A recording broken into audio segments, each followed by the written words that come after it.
to jak to w końcu jest? Stawiać te granice, czy nie stawiać tych granic? Czy granice są zdrowe, czy nie są zdrowe? A może są i zdrowe, i niezdrowe granice? Jak je odróżnić? Kiedy mam odróżnić, czy nie wiem, czy mówię z poziomu ego i czy stawiam żądania, czy jednak stawiam zdrowe granice? To są pytania, którymi zasypujecie mnie właściwie każdego dnia. Asia, wytłumacz, co to są granice. Asia, jak rozpoznać granice od programu? Kiedy mogę mu powiedzieć, a kiedy już mu nie mówić? O tym jest dzisiejszy odcinek. Chcę Wam to pokazać oczywiście z perspektywy metody Dr. Miłość i Szkoły Mądrości Miłości. Jeżeli chcesz się dowiedzieć, jak ja na to patrzę, jak ja uzdrawiam swoje życie w temacie granic, to zapraszam Cię serdecznie, zostań ze mną, posłuchaj. Dziękuję za uważność i do usłyszenia już za chwilę. Witaj w Rozmowach z Tobą. To projekt społeczności Dr. Miłość, która liczy ponad 500 000 osób.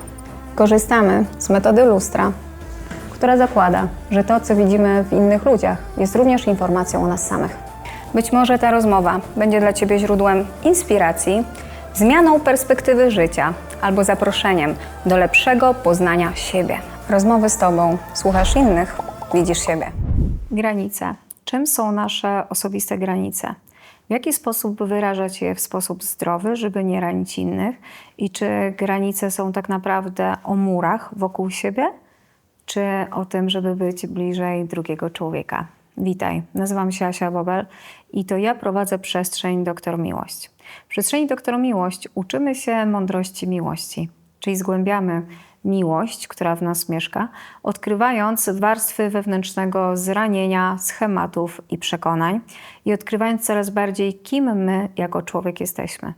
I im bardziej poznajemy w sobie miłość, tym bardziej odkrywamy granice.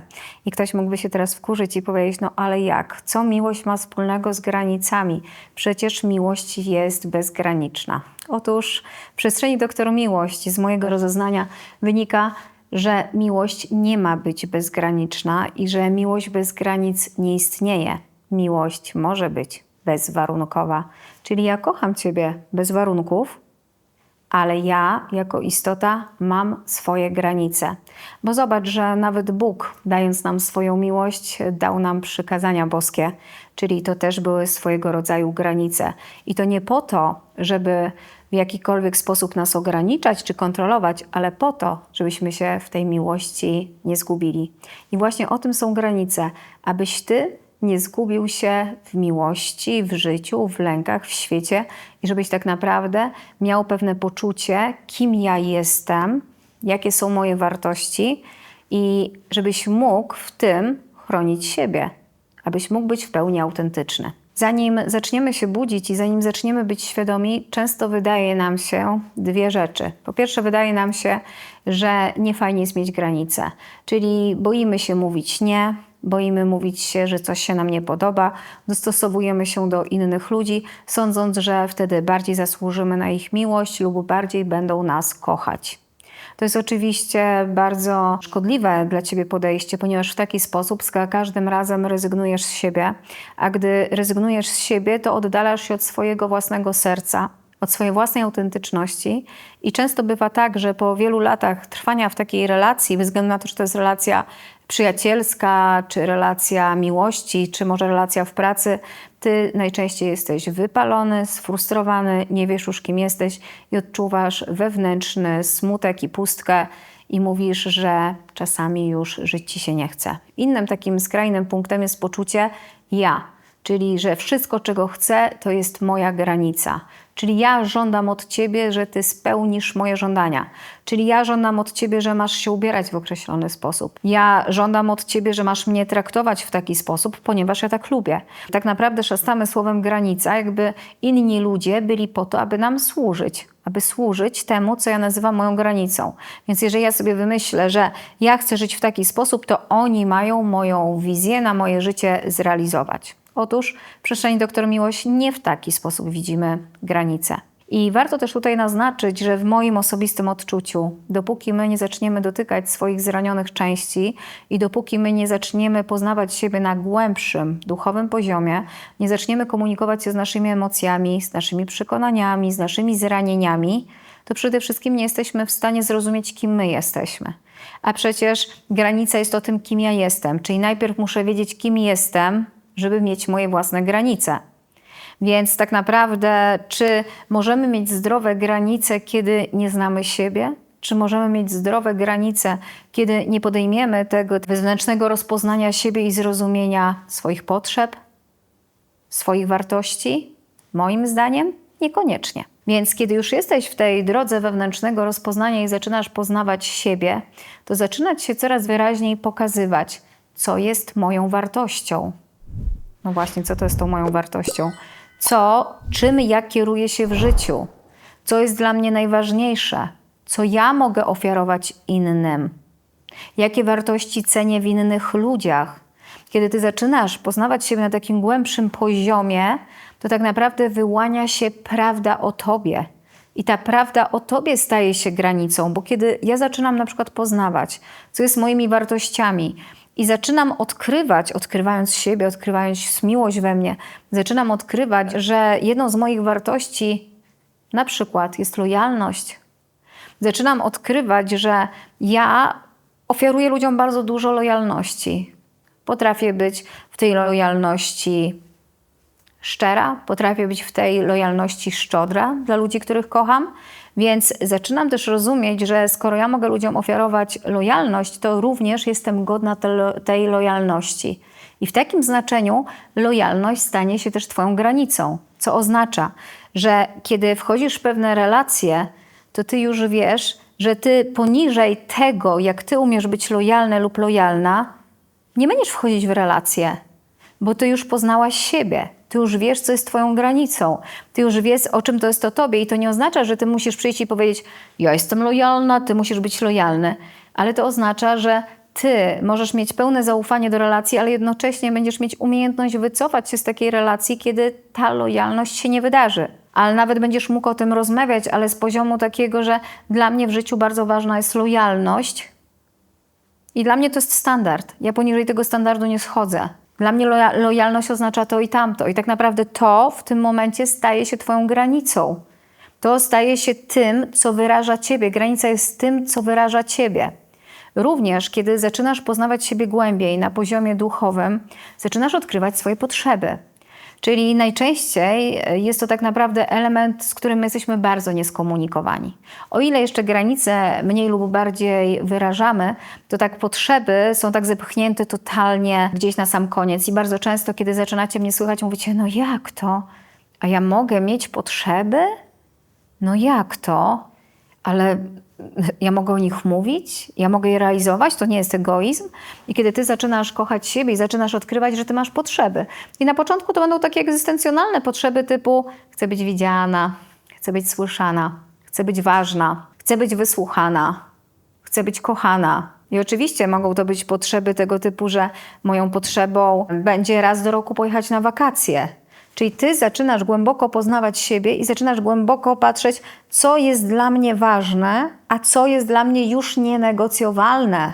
Na co ja w swoim życiu się kiedyś godziłam, a na co w moim życiu nigdy się już nie zgodzę. I zaczynasz tak naprawdę rozumieć, że nie musisz godzić się na bycie w relacjach, w których nie jesteś widziana. Nie musisz godzić się na bycie w relacjach, w których nie jesteś słyszana albo ktoś nie uważa ciebie za osobę ważną. Nie musisz godzić się tylko dlatego, że relacja trwa długo, na to, aby ktoś cię krytykował, umniejszał tobie.